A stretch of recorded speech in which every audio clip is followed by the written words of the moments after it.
Hey there, welcome back to High Infidelity, the best channel for cheating stories. Like and subscribe to channel for more spicy stories. Now, let's get into today's story video. She 33 female, cheated, I 32 male, left, but she's not letting go. Basically, like the title says, but first, let me explain the situation a little more. Okay. Vanessa, my ex-girlfriend, and I have been together for the last 5 years. While attending a conference for one of our shared hobbies, we struck up a casual conversation on the activity itself, with no specific aims in mind. We started dating when she revealed that she liked me as more than simply a friend, and the feeling was mutual on both sides. My response was simple. I didn't say anything since I didn't want to end the connection, and I didn't believe she would be interested in me. We had been dating for almost 2 years before deciding to move in together. Our families got along well, our friends got along well, and we all developed a large mixed social circle as a result of this. That astonished me since we came from such disparate socioeconomic backgrounds, with me having grown up in impoverished/middle class circumstances and Vanessa and her friends and family having grown up in affluent circumstances. Everything had been going well for her for the previous 3 years until she decided to cheat on her husband. Vanessa cheated on me with some random guy, and I have no idea why she did it, nor do I want to find out why she did it. I found out about a month ago when I borrowed her phone to call a friend since mine was broken at the time. I was shocked. When I unlocked her phone, the first thing I saw was a message from a guy who had loved that bouncing on him the day before.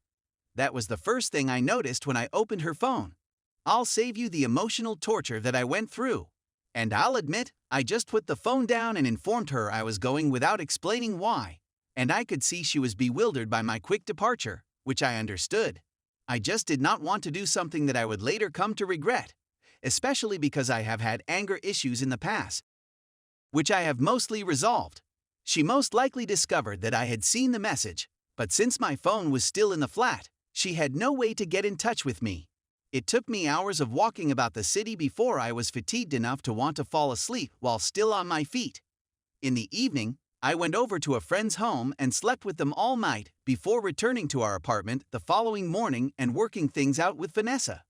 This was the end of my connection with her since I told her I wouldn't be in a relationship with a cheater.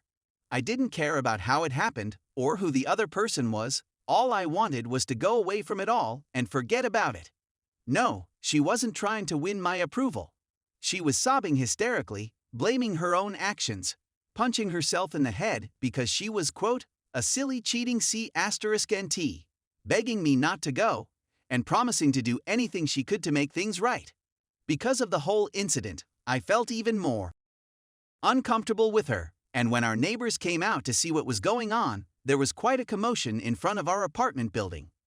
I was successful in escaping, despite the fact that the situation was made exceedingly complicated by theatrics. The choice was made by her to someone else, and I made the decision to quit the relationship because I didn't want to stay with someone who was cheating on me. My stuff were allowed to be removed from the apartment when she was not around, and I figured that was the end of it. But that was not the case.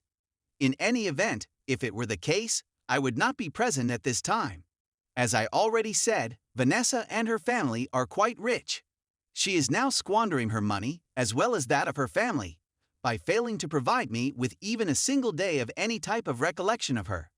The most of the time, I'm either having items delivered to my workplace or getting letters and packages via the mail, or she just hangs out with one of her pals wherever she knows I'm going to be.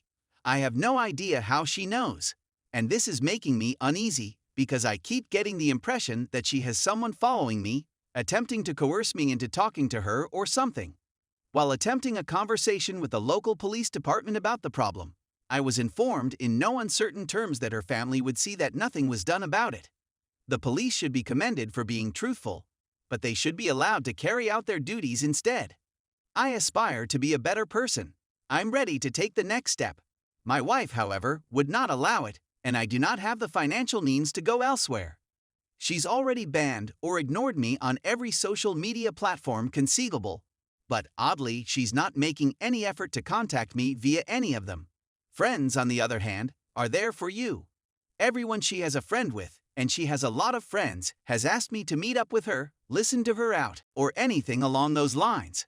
However, I'm sick and tired of it. I'm fed up with all of this. I just want it to be done with now. I don't want to hear anything she has to say. I'm not interested in going to see her at all. It's not going to be of any assistance to me. So may someone here please be of assistance to me? So how can I break away from someone who won't let me go and who has the time and resources to continue doing so in perpetuity? Is it okay for me to provide her the one meeting she has requested? Is it even going to be of any assistance? Because I am not a citizen of the United States or any other first world country, I have limited legal choices. Update. There was a great deal of advice and support in the thread for the dreadful situation I was in, and I want to express my gratitude to you all for trying your best to get me out of it. Last but not least, I planned a meeting with my ex-mother, husbands whom I mentioned in one of my posts when I was replying to people's questions about the whole situation. The time had passed since my previous post, which was around a week ago.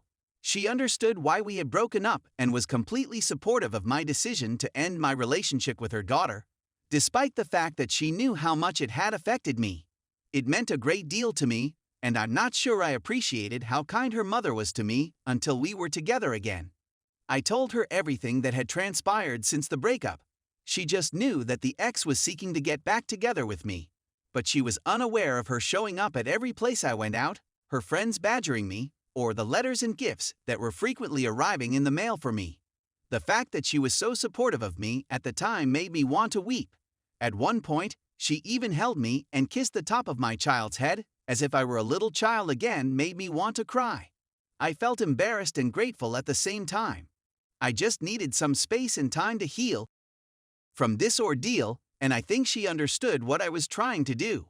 Overall, she assured me that once we got everything out in the open, she would get her daughter back in line, leave me alone, and stop pestering me. We spoke a little more after that, but eventually parted ways. The ex's pestering persisted for a day or two before ceasing totally. There were no messages, phone calls, or surprising visits where I was hanging out. So far, she hasn't responded after 3 weeks. It's been wonderful. It's as if a tremendous weight has been lifted off my shoulders. It's easier to breathe, and I'm not even glancing at the door of anywhere I'm hanging out to see if it's the ex or one of her pals. My buddies were the ones who brought it up to me since I hadn't noticed it myself. So sure, it's 1,000 times better than it was before. I called my ex's mother one more time and thanked her for whatever she done for her daughter, and she said it was the least she could do. Near the conclusion of the discussion, she added that it would probably be best if we didn't talk again, since it would allow me to properly recover from everything. But she was sorry it had come to this, and that her and her husband wouldn't see me coming over for Christmas. We said our goodbyes, and that was the end of it. So that's it, the harassment is over, I'm feeling terrific, and things are looking up in my life. Thank you all again for attempting to get me out of the quagmire in which I found myself.